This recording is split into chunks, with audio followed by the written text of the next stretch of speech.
keren. Walaupun masih pagi ya, harus tetap semangat. Ibu ucapkan salam. Assalamualaikum warahmatullahi wabarakatuh.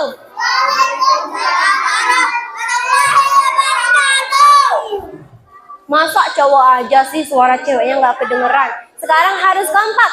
Assalamualaikum warahmatullahi wabarakatuh.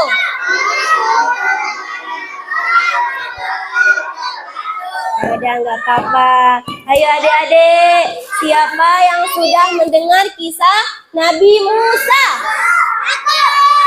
Sudah?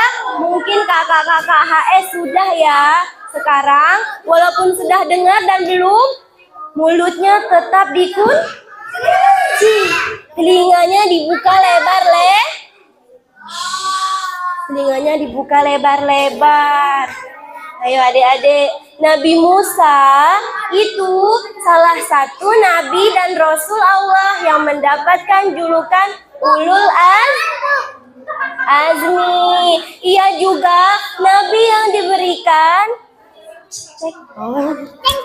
diberikan kitab, yaitu kitab Taurat. Nanti ibu tanya loh, kitab apa namanya adik-adik? Taurat, oke. Nabi Musa lahir pada zaman pemerintahan kerajaan Fir'aun.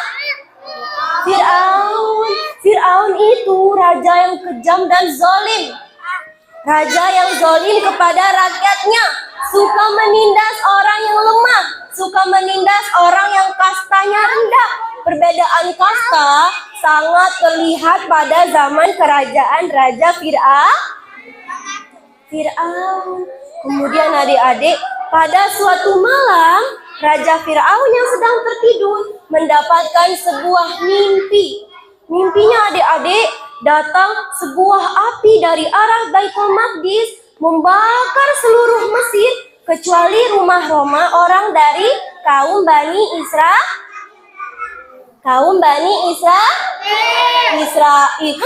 Mendapatkan mimpi itu, Raja Fir'aun pun panik adik-adik. Kemudian dia bertanya kepada penafsir mimpi kerajaan. Setelah ditafsir, ternyata arti mimpinya akan lahir seorang bayi laki-laki dari kaum Bani Israel. Dari kaum Bani Israel yang akan menghancurkan kerajaan Raja Fir'aun. Mendengar itu, Raja Fir'aun sangat murka. Ia memerintahkan semua prajurit kerajaan untuk membunuh semua bayi laki-laki yang lahir dari kaum Bani Israel. Mendengar kabar itu adik-adik, sebuah keluarga kecil yang terdiri dari ibu yang bernama Yukabat dan seorang suami yang bernama Imron merasa panik karena yang lahir adalah bayi laki-laki. Dalam keadaan genting seperti itu, ibunya Yukabat mendengarkan perintah dari Allah, disuruh menghanyutkan bayi laki-lakinya di sungai yang bernama Sungai Nil. Oke, pintar, masih ingat ya? Yang bernama Sungai Nil. Ternyata adik-adik, setelah bayinya dihanyutkan di arah Sungai Nil, tetap saja sungainya membawa bayi laki-laki itu ke area kerajaan dan ditemukan oleh istrinya Raja Fir'aun, yaitu Asia. Oke, ternyata oleh Asia bayi itu diangkatnya menjadi putranya. Singkat cerita, bayi itu pun tumbuh menjadi lelaki dewasa yang cerdas dan berakal sempurna. Setelah dewasa, dia pergi ke suatu kota yang bernama Madian. Nah, di sana Nabi Musa bertemu dengan Nabi Syuaib dan menikahi salah satu anaknya. Setelah 10 tahun kemudian adik-adik, Nabi Musa pun izin kepada Nabi Syuaib untuk kembali ke kotanya, yaitu Mesir. Nah, setelah kembali ke sana, dalam perjalanan menuju Mesir, dia pun melihat sebuah cahaya terang dari arah Bukit Sinai. Setelah dihampiri, ternyata suara itu, cahaya itu mengeluarkan suara. Siapa adik-adik? Ternyata Allah Subhanahu wa Ta'ala. Nabi Musa salah satu nabi yang berbicara langsung kepada Allah. Apa adik bunyinya? Wahai Musa, sesungguhnya aku adalah Allah, Tuhan semesta alam. Quran surat Al-Aqsas ayat 30. Nah adik-adik, itulah wahyu pertama yang diterima Nabi Musa dan mendapatkan dua keajaiban. Yang pertama adalah sebuah tongkat yang bisa berubah menjadi ular dan dada yang bercahaya. Dua mukjizat itulah yang akan digunakan Nabi Musa untuk mengajak Raja Fir'aun dan para pengikutnya mengikuti ajaran Islam. Nah adik-adik, setelah mendengar berita tersebut, ternyata sampai ke telinga Raja Fir'aun. Nah, mendengar berita itu, Raja Fir'aun pun marah. Kemudian, semua mukjizat yang dimiliki Nabi Musa dianggap oleh Raja Fir'aun dan pengikutnya hanyalah sihir semata. Akhirnya Nabi Musa ditantang oleh Raja Fir'aun untuk adu sihir dengan para ahli-ahli sihir di kerajaan. Semua sihir di kerajaan dikumpulkan saat itu adik-adik. Nah, Nabi Musa dan Nabi Harun kakaknya yang diperintahkan untuk berdakwah bersamanya berhadapan dengan ahli-ahli sihir kerajaan Fir'aun. Kemudian adik-adik, para ahli sihirnya melemparkan sebuah tongkat. Cus! Tongkatnya berubah jadi apa?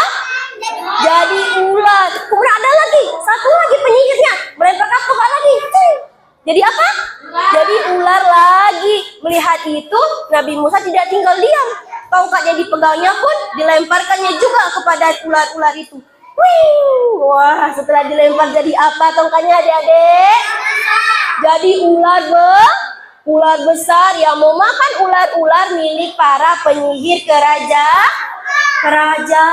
Lihat itu adik-adik, para penyihir kerajaan sempat jangan-jangan benar nih, Nabi Musa ini benar-benar utusan Allah. Melihat para penyihirnya mulai oleng adik-adik, mulai membukakan hatinya kepada Nabi Musa adik-adik, Raja Fir'aun tidak terima. Raja Fir'aun murka. Setelah itu, Raja Fir'aun mengusulkan kepada para tentaranya untuk mengejar rombongan Nabi Musa dan para pengikutnya untuk dibunuh.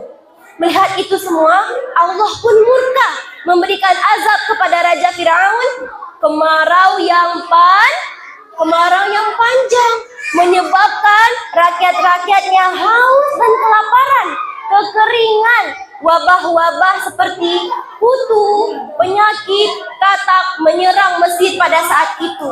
Melihat kondisi seperti itu, Raja Fir'aun pun memohon kepada Nabi Musa untuk berdoa kepada Allah untuk segera menghilangkan azab tersebut.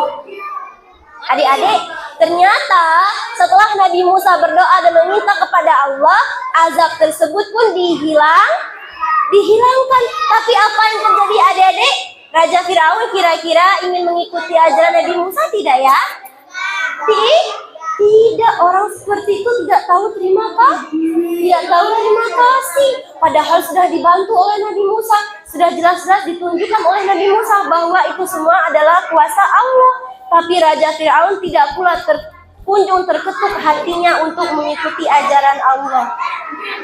Malah adik-adik, setelah itu Raja Fir'aun semakin gencar ingin membunuh Nabi Musa dan para pengikutnya. Hingga dalam keadaan genting tersebut, Nabi Musa pun mendapatkan wahyu dari Allah untuk segera meninggalkan Mesir. Dalam perjalanan itu, tiba-tiba rombongan mereka langkahnya terhenti adik-adik. Sementara itu, rombongan Raja Fir'aun tetap menyusul mereka dari belakang. Hah, gimana ini? Laut di sana sangat besar. Kita tidak punya kapal ataupun alat apapun untuk menyeberang lautan. Apa adik-adik? Kemudian muncullah wahyu dari Allah untuk mengetupkan tongkatnya ke Laut Merah. Kemudian apa yang terjadi adik-adik? Ini adalah salah satu mukjizat terbesar Nabi Musa. Apa yang terjadi? Laut Merahnya terbelah menjadi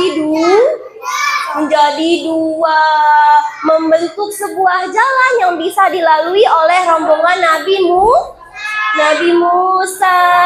Mukjizat itu terjadi pada bulan Muharram. Akhirnya adik-adik, rombongan Nabi Musa dan para pengikutnya berhasil lari dari kejaran Raja Fir'aun. Nah, ketika rombongan Nabi Musa sampai di seberang sana adik-adik, ternyata rombongan Raja Fir'aun masih di tengah jalan. Saat mereka masih di tengah jalan, dikembalikan lagi oleh Allah keadaan Laut Merah menjadi rata. Akhirnya apa yang terjadi? Raja Fir'aun berserta rombongannya tenggelam, mati atau meninggal semua. Nah, itulah balasannya bagi orang-orang yang zalim dan tidak menghargai sesama manusia. Adik-adik ingin tidak nasibnya seperti Raja Fir'aun? Tidak. Makanya sesama manusia harus saling sayang, harus saling menghargai. Tidak boleh membeda-bedakan kasta, tidak boleh membeda-bedakan yang kaya dan yang miskin, tidak boleh membedakan yang pintar dan yang bodoh. Semuanya harus ratakan. Oke, Ibu mau bertanya, ini adik-adiknya sudah pada guling-guling ya? Ibu mau bertanya ini? Ya, siapa yang bisa jawab? Duduk ya.